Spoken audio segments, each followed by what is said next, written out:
Bonjour Violaine, bonjour Mathilde.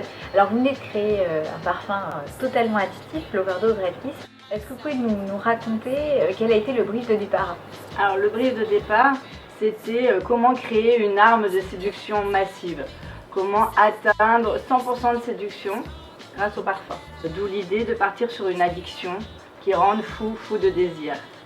Et cette addiction, on a choisi de la créer autour d'une gourmandise dont on ne pourrait plus se passer, comme des lèvres qu'on aurait envie d'embrasser encore, une vraie attraction magnétique. Et alors qu'est-ce qui fait que ce parfum est vraiment différent des autres? Parce qu'on parle quand même d'un pouvoir de séduction à 100%. Pour arriver à atteindre ce côté rendre fou de désir, on s'est dit qu'une gourmandise inédite, quelque chose de vraiment nouveau autour de la gourmandise, pouvait nous permettre d'atteindre cette attraction. Et pour cela, on a utilisé un duo relativement innovant dans la mesure où il associe le cacao et la noisette. Une noisette beaucoup plus rare dans l'utilisation en parfumerie. Et là, cette noisette, on a utilisé la Jungle Essence, donc un procédé particulier à la société Mann, qui permet de travailler un vrai extrait de noisette. La noisette va être vraiment naturelle, grillée, croquante, vraiment au plus proche de la nature. Et associée au cacao, le cacao dont on connaît les vertus aphrodisiaques, le résultat c'est qu'il y a un envoûtement total. Et là-dessus, il fallait une féminité, il fallait une fleur. La fleur d'oranger, elle a une dualité qu'on trouve toutes les deux vraiment très intéressante. C'est qu'à la fois, elle va être assez innocente et en même temps ultra féminine, ultra sensuelle. Alors, le patchouli, il est juste là pour renforcer le cacao, pour renforcer ce côté dark, pour renforcer ce côté chocolat noir, amer, et avoir quelque chose jusqu'en fond qui dure et qui dure. Alors vous avez travaillé à quatre mains cette nouvelle fragrance.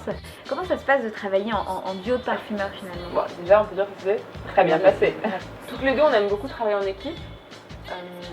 C'est très enrichissant en fait de pouvoir échanger ses idées, d'apporter, que chacun apporte sa vision.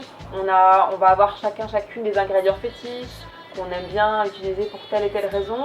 Et ça va être une espèce de jeu un peu comme un ping-pong et vraiment on est là pour soutenir l'une l'autre parce que ça peut prendre un certain temps de créer un parfum. Donc c'est vraiment assez agréable de savoir qu'on peut pas se reposer sur quelqu'un mais voilà, vraiment avoir un échange et une complicité. Disons qu'on a une façon assez similaire de formuler. Et ensuite c'est vrai qu'on joue vraiment sur les ingrédients fétiches de chacune et puis sur des proportions voilà, qu'on n'aurait pas forcément vues. On va pas forcément être sensible aux mêmes produits dans la formule. Comme disait Violaine, on a vraiment une façon assez similaire de travailler mais avec chacune notre sensibilité. Donc c'est ça qui va faire qu'on va vraiment réussir à construire quelque chose d'intéressant. Allez, question bonus, est-ce que vous pouvez nous dire à quel âge vous vous êtes dit ça y est je vais être parfumeur? Je crois que toutes les deux, ça nous est arrivé très jeune. Moi j'avais 12 ans ou 13 ans, des choses comme ça, et je suis rentrée à la maison et je dis je veux être parfumeur. Et ben, je pense que c'était vraiment logique pour moi, quoi. Ma mère portait des parfums, il y avait forcément quelqu'un qui les faisait et c'est ça que je voulais faire. Oui, tu n'as pas forcément rencontré un parfumeur. Voilà, non, c'était vraiment logique. Et moi j'avais envie de faire quelque chose de ce nez qui sentait un peu plus que plein d'autres personnes. Et j'ai eu la chance qu'on me parle un jour un peu par hasard de Lizivka. Je découvre qu'on peut faire un métier que de créer des parfums. Donc c'est là où j'ai eu une vraie révélation et où je suis allée chaque année depuis que j'avais 13 ans aux portes ouvertes parce que c'était vraiment mon seul contact avec ce métier. Quand on n'a pas de famille qui est dans cet univers, c'est un univers qui est quand même assez fermé. Donc chaque année j'allais voir les étudiants, je sentais des mouillettes, ils me faisaient participer à leur petit jeu des portes ouvertes. Mais ce qui est marrant, c'est que aussi bien pour Mathilde que pour moi, la famille n'était pas du tout dans la parfumerie, mais tous assez gastronomes, a bien aimé faire la cuisine. Moi, mon frère est devenu onologue, toi ton père maintenant travaille dans l'huile d'olive, donc il y a quelque chose sensoriel. Ouais.